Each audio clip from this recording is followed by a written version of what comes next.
So how the viroids are transmitted from one plant to the other plant or towards the one plant, how they are, what are the transmission?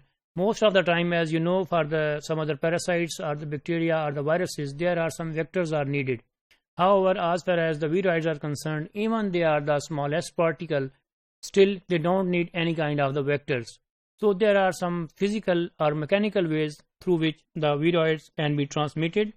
Mechanical means, of course, maybe there are some agricultural or the mechanical techniques or the contaminated machinery or the leaf injury, or there are some tools which are going to use through the mechanical ways, and these mechanical ways play very important role for the transmission of the viroids from one plant to the other plant, or from one leaf to the other leaf, or maybe there is contact with between two kind of the leaves, or there is some kind of physical injury to the leaf which will lead towards the infection with the viroid. Just like transmitted sometime through the, most of the time they are transmitted through the seeds or the pollens. We will see in the next slide that how they are able to transmit through the pollens. However, there are no natural vectors are present. Of course, they are just transmitted by themselves and doesn't need of any kind of the vector.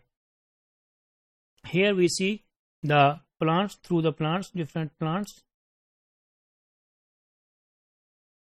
These are transmitted with the plants and enter through they will enter with the pollen and with the ovule of the seed and transmitted through the seeds. Here it is the phylum, and then the phylum of the plants. Here are the leaves, for which they are the natural host of the viroids, and this is the xylem, the different parts of the plant. You can see this is the epidermis, and then mesophyll. These are the bundle sheath. How the infection is caused by the viroids in the plant, and where are the viroids exist in that. For to explain it better, we can just see it here. This is the electron microscopy diagram, and here is the xylem which is present inside the plant cell, and then the phylum which is here. So the initial infection site is the plant leaf. The leaf is the initial infection site, as we already know, for the viroids. Similarly, here when again the leaves, the infections happens, they are going to exit from the phylum. Systemic trafficking of the, you can see the virus, the viroid, maybe we can say more specifically it is the viroid, and how it is going to act and how it is going to exit from the phylum and after causing the disease.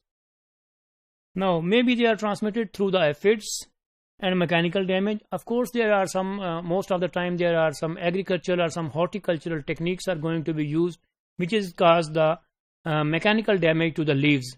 And this mechanical damage play a very important role for the viroids, and they are transmitted and they cause the disease in such plants very quickly. Leaf to leaf contact, it again needs some damage, and then leaf to leaf contact will also play an important role, and the viroids can be transmitted and cause the disease in those leaves which are damaged. Often spread by the vegetative propagation. When the vegetables and vegetative propagation is there, they are spread and they are transmitted, that they are able to transmit the disease. Agricultural and horticulture practices are always going on the plants, and we are making some changes. These changes are also capable of making some mechanical injuries, or maybe they are not making some mechanical injuries, but they are there, and for these the disease can be, the viroids can be transmitted. Both natural and human driven transmission is always there, because the animals are always visiting the grassy lands and they are always present on the plants, and similarly the human being can also be the cause of its transmission. Taking the example of the classical viroid, which is associated with the human hepatitis D virus, the delta virus, not the human, maybe it is living in the liver, human liver cells.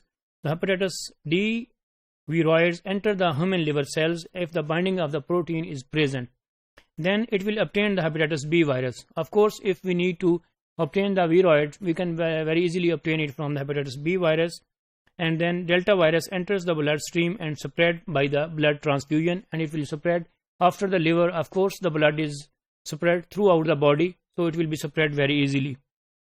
As you can see, this is the diagram provided by the CDC USA, and here its structure, the proteins, they are present, the RNA, and here is the hepatitis B antigen which is present. Here is the electron microscopy, and this is the 2D structure. Now, going on with the transmission, we will have just like we see the mechanical ways of the transmission. Similarly, there are also other ways, just like the horizontal and the vertical spread is always there for the transmission of the viroids. And similarly, the horizontal and vertical, why they are different? Horizontal may be because of some parasites, because of some fungi, as we already know that there are some animals and the human beings which are also involved. Therefore, the parasites, nematodes and the insects always there on the grass, and they are always there in the plants. Similarly, the vertical, through the seed transmission, we already see in detail that how the vertical transmission occurs in the viroids through the seed or the pollen transmission.